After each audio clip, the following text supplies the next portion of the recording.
हमसे चंद्रभागा नदी के तट पर आई और चंद्रभागा जी से उन्होंने पूछा कि गंगा तुम्हारे दरवाजे पर झाड़ू क्यों लगा रही। चंद्रभागा जी ने एक शब्द भी नहीं कहा। राधा जी को हाथ जोड़कर चंद्रभागा जी ने कहा, बस मैं नहीं जानती पर इतना जानती हूं कि गंगा आती है, बुआरी लगाती है, झाड़ू लगाती है। चंद्रभागा कहती है इस पंढरपुर में गंगा जी आकर अगर झाड़ू लगा रही है तो ये उत्तर तो स्वयं गंगा ही दे सकती।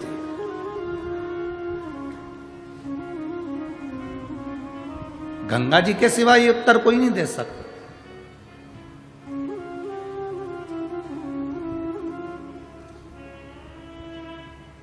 हम जजमान परिवार से कहें, चाहे वो सांसद महोदय संजय जी जाधव जी हों, चाहे वो अभिजीत जी पाटिल जी हों, चाहे वो काबरा परिवार हो, चाहे तिवारी परिवार हो, चाहे कायस्थ परिवार हो, इन सब से कहना चाहेंगे, आपको अगर बाबा ने यजमान पद पंढरपुर का दिया है तो ये आपकी पुण्य नहीं, आपके माता पिता ने कोई पुण्य पूर्वज में करे होंगे तो उनकी पुण्याई तुम्हारे सामने आई। ये उनकी पुण्याई है।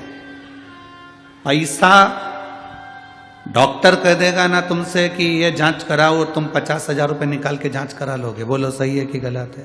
कराना पड़ेगी। इतना डर जाता है व्यक्ति की वो जांच कराना पड़े।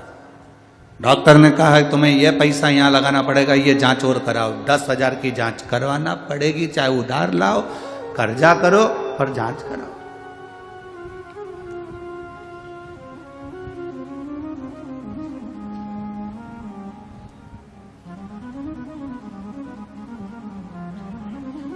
खून की जांच होती है,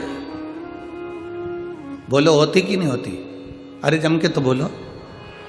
खून की जांच होती है, हार्ट की जांच होती है, ब्लड प्रेशर की जांच होती है, हर चीज की, आंखों की जांच होती है, कानों की जांच होती है, बीपी की जांच होती है, शुगर की जांच होती है, हर चीज की जांच होती है। उसी तरह जब तुम्हारा 1 रुपया भी अगर सही जगह पर लग रहा है, तुम्हारा परिवार अगर शिव महापुराण की कथा में यजमान पद ग्रहण करा है, या आप शंकर की कथा में बैठकर कथा सुन रहे हो, या 50 रुपए खर्च कर कर तुम पंढरपुर तक पहुंचे हो, शिव महापुराण की कथा तक पहुंचे हो, तो ये हमारे धन की जांच है कि हमारा पैसा शुद्ध है कि अशुद्ध है। ये हमारे धन की जांच है। ब्लड की जांच होती है, शुगर की जांच होती है, बीपी की जांच होती है, हर चीज की जांच होती है। जब तुम्हारा पैसा बार बार डॉक्टर में लगे तो समझ लेना कि धन कुछ गड़बड़ आ गया है, तो वो गलत जगह लग रहा है। कोई खाके भग गया, कोई तुमने लगाया था पार्टनरी में वो ले गया, कहीं माल भेजा था वो माल डूब गया, उसने पैसा नहीं दिया। समझ लो कि पैसे की जांच हो रही है। और तुम्हारा पैसा अगर जजमान पद ग्रहण कर लिया, तुमने अगर शिव पुराण कथा सुन ली, तुमने 100 रुपये, 50 रुपये, 10 रुपये, 20 रुपये खर्च कर कर, ऑटो में लगाकर, गाड़ी में लगाकर, ट्रेन में लगाकर तुम कथा के पंडाल में पहुंचे, भरचक गर्मी पड़ रही हो, खूब चिलचिलाती धूप पड़ रही हो, और तुम्हारे को प्यास भी लग रही है, और तुम्हें कथा के पंडाल तक जाना है। कई लोग ऐसे भी होंगे पंढरपुर की भूमि पर रह रहे होंगे, पंढरपुर में बंगले और गाड़ियां उनके घर में होंगे, खूब जोरदार मकान बनाकर रह रहे होंगे, पर अपना घर छोड़कर भी वो कथा के पंडाल तक नहीं जा पाएंगे, क्योंकि परमात्मा उनको नहीं बुलाता।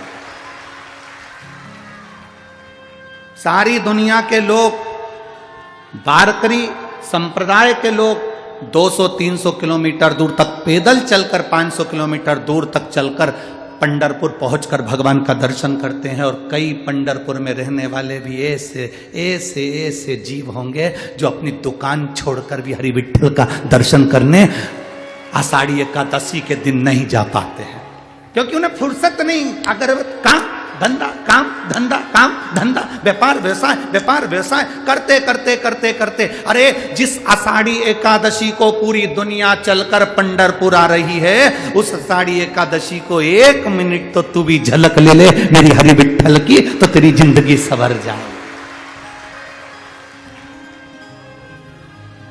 कमाने के लिए पूरी जिंदगी पड़ी है, खूब कमाओ, पूरा जीवन पड़ा है, खूब दिल से कमाना, कोई मना नहीं करेगा तुमको, कोई नहीं रोकेगा। और हम भी कहते हैं कथा में, तुम्हारी कैपेसिटी से ज्यादा कमाओ,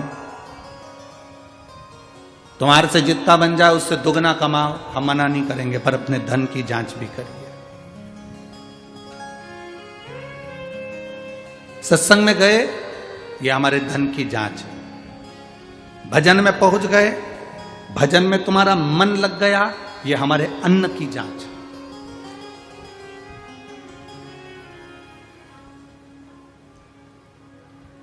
यहां सांसद महोदय बैठे हैं,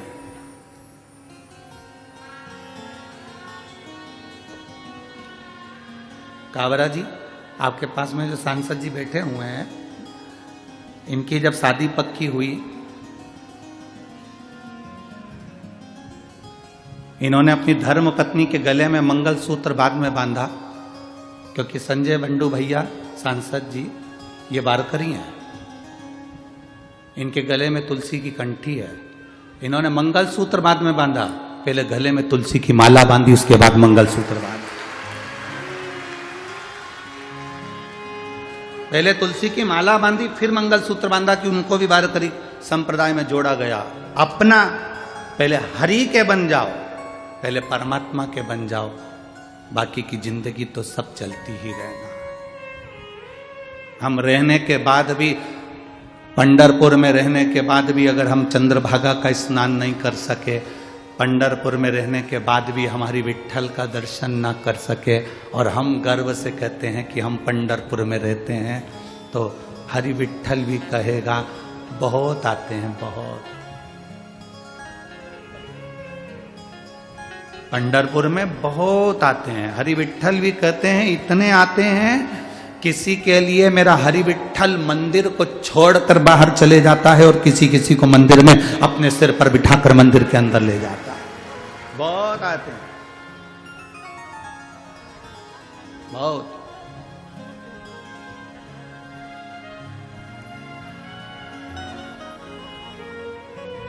आप सब जितने भी भक्त लोग पंढरपुर की कथा में आए हैं, ये लाखों की संख्या में पहुंचे हैं।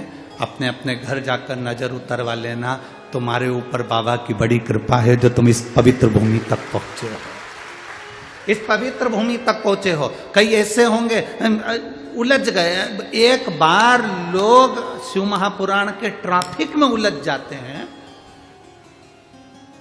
आप में से कई लोग होंगे ट्रैफिक में उलझे कि नहीं उलझे अभी तक? अरे बोलो तो जम के तो बोलो जरा।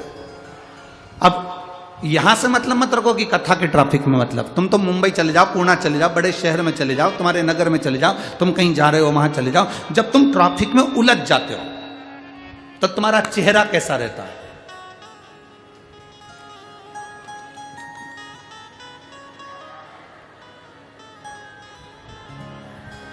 तुम जाके देख के तो आओ,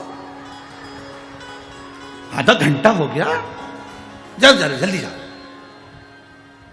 फिर वो गया, उसको भी गुस्सा, अरे आगे बढ़ाना, तेरी गाड़ी बीच में लेके खड़ा हुआ है।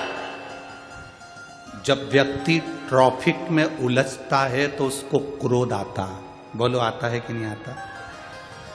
जब व्यक्ति ट्रैफिक में उलझता है तो उसके मुंह से अपशब्द निकलता है, बोलो निकलता है कि निकलता? जब व्यक्ति ट्रैफिक में उलझता है तो वो डिप्रेशन में आ जाता है, अब कब खुलेगा, आधा घंटा तो हो गया, पहुंचना था मुझे इतनी बजे और इतना बज रहा है, जल्दी क्या करूं मैं? अब इधर भी गाड़ी, इधर भी गाड़ी, सामने भी गाड़ी, पीछे भी गाड़ी, करूं क्या? इतना उलझा पड़ा।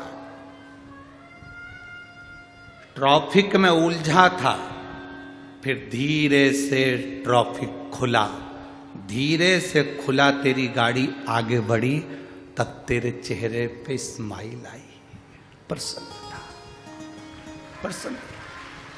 और फिर जब धीरे धीरे पूरा रास्ता खुल गया, फिर हवा भी लगी गाड़ी की, और फिर टेप चालू करा, विट्ठल विट्ठल विट्ठल,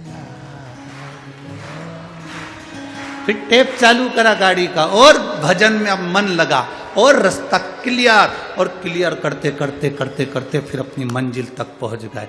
ये केवल ट्रैफिक की कथा नहीं है, ये अपनी कथा है। संसार के ट्रैफिक में अपन सब उलझे हुए हैं, थोड़ा इंतजार करना, ट्रैफिक क्लियर जरूर होगा, उलझने हटेगी जरूर, ये निश्चित।